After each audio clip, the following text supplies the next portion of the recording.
I've admired your work from afar for a long time. Of course, I've spoke at some of the nullification events, Nullify Now rather, but I've never had the pleasure of meeting you, and I've been very impressed with what you've done with the 10th Amendment Center and all the rest. So I look forward to hopefully meeting you in person here sometime soon.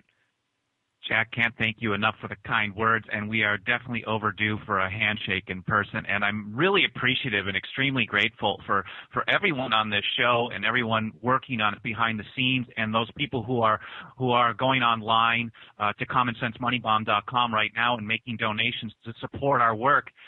Without the help of everyone here, we can't continue to get the word out. So thank you, everyone. Absolutely, and to remind everybody, if they go to commonsensemoneybomb.com and look at the top of the page, they can find a place to donate.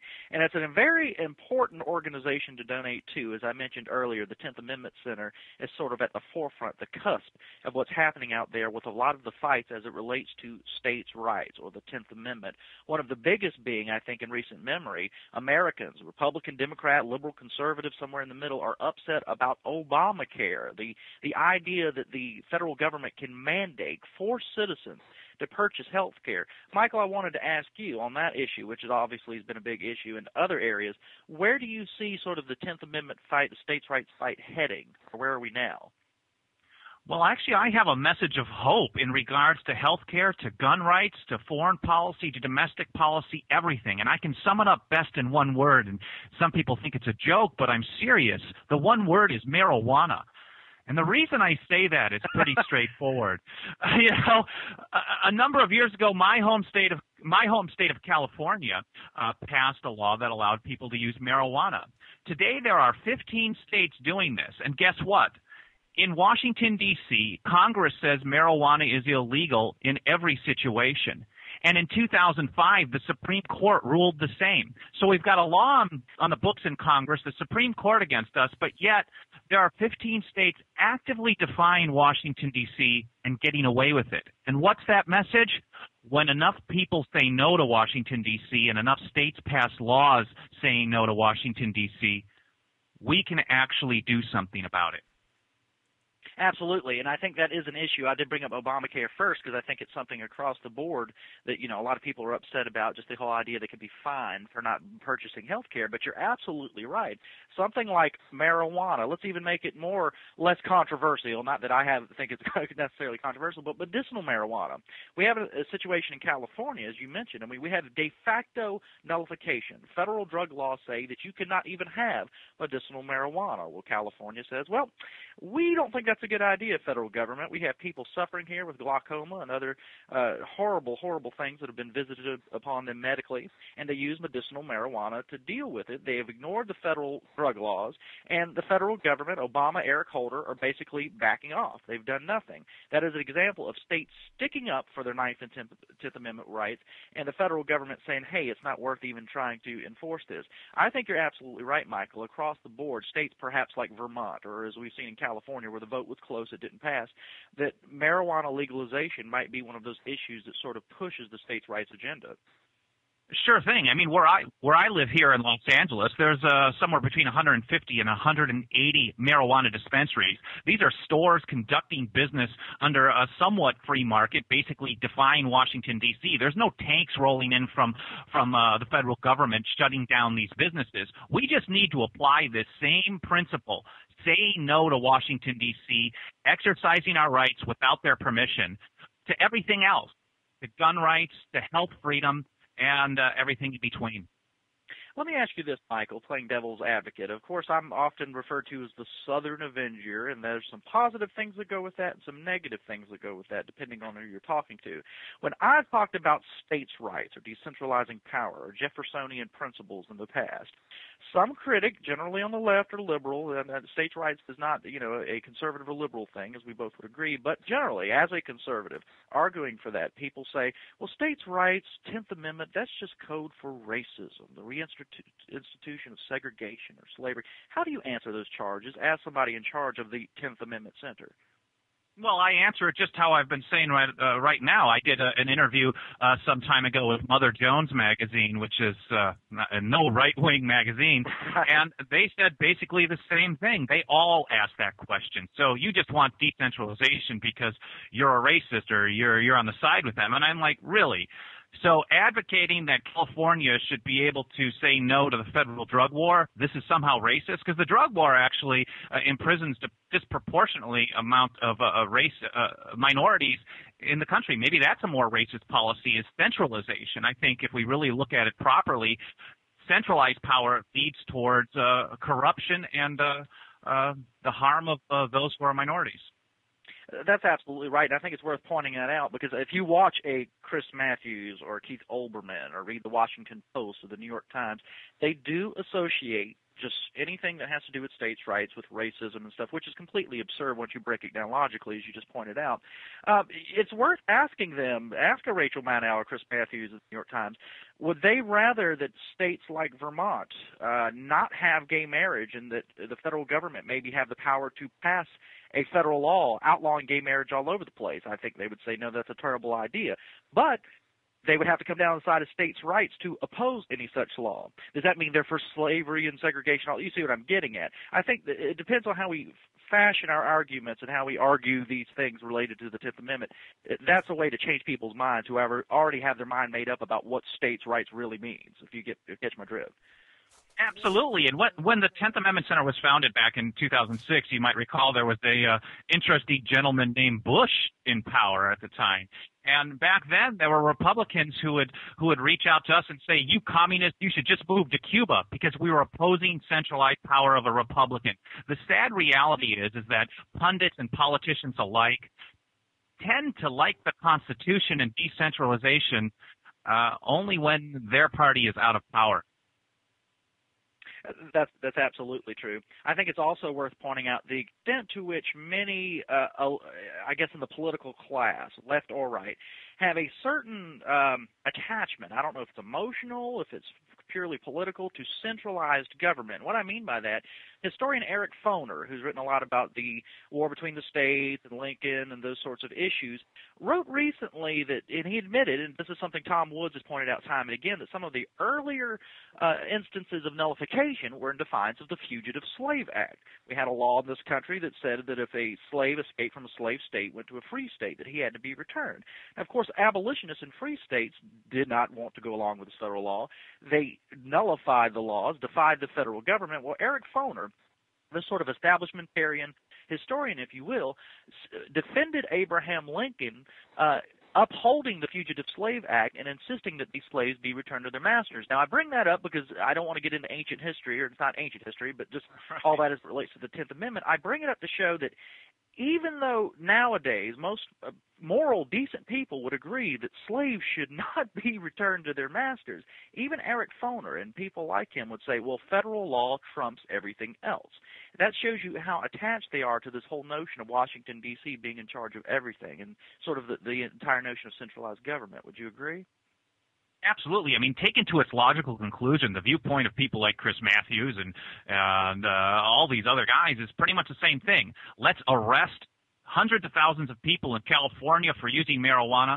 Let's go back in time and send a bunch of black people down to the South to be owned as property. Let's block people who are same sex from being married or making their own choices in their own states, and so on. And the logical conclusion is really pretty sick. And it's time that people left, right, and center start realizing that a one-size-fits-all solution for a country of this size is the worst-case scenario. We end up in a low-grade civil war every 4 years with the left or the right trying to control the entire enchilada.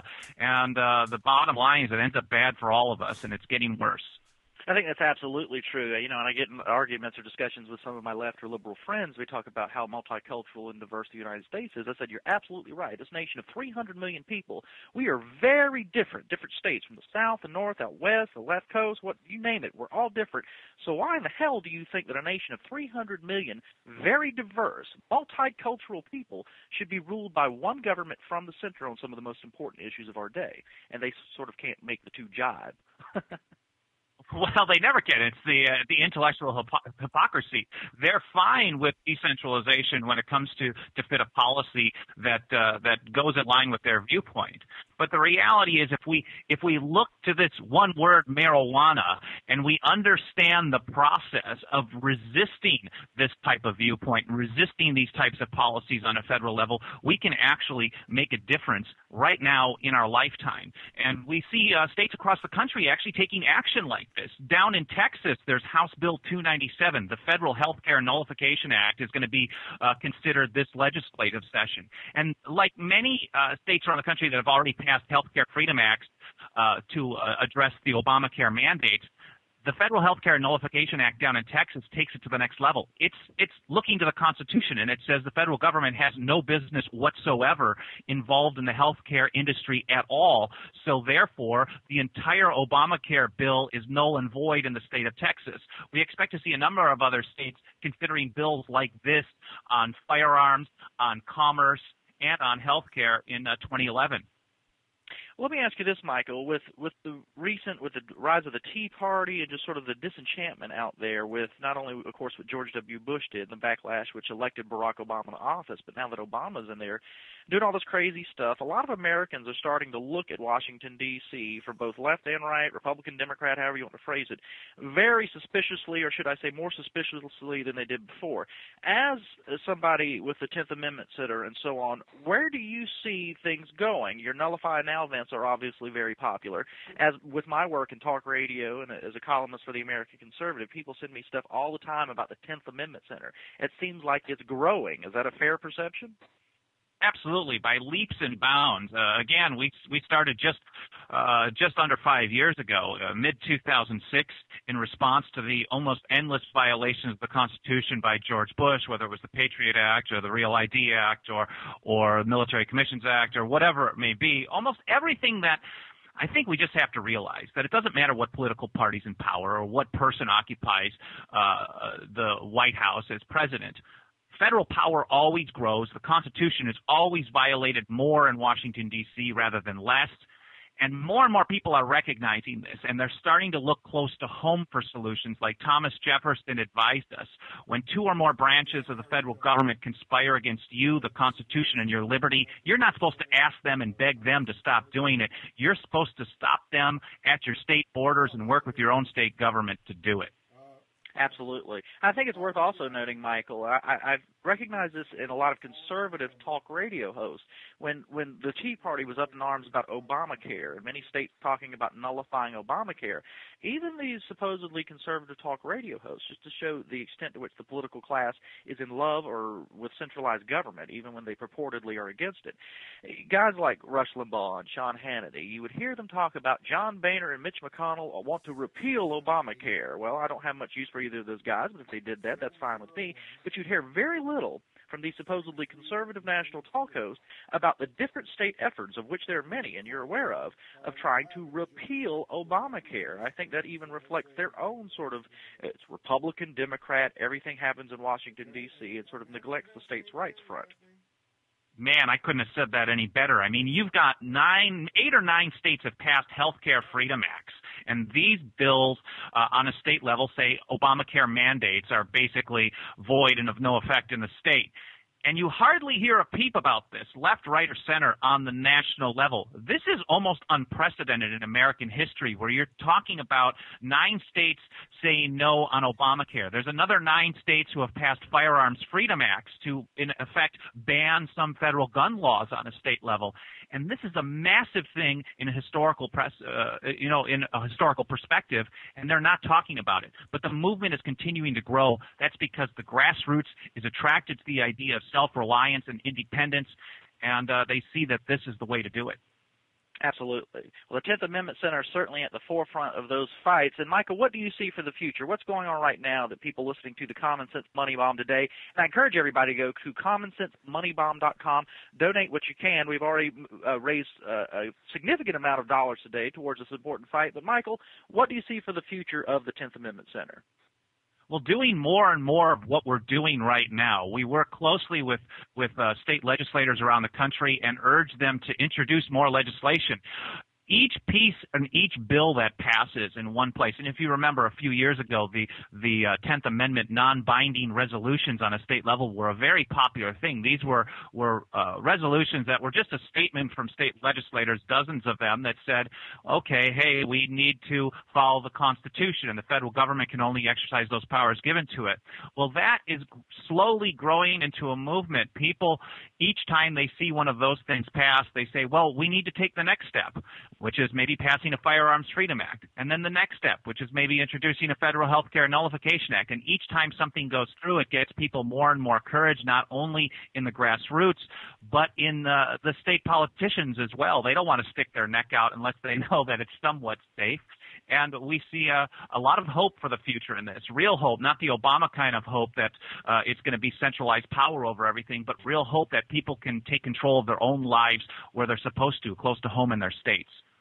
Absolutely. I think people are being more and more encouraged as time passes. Let me ask you this, Michael.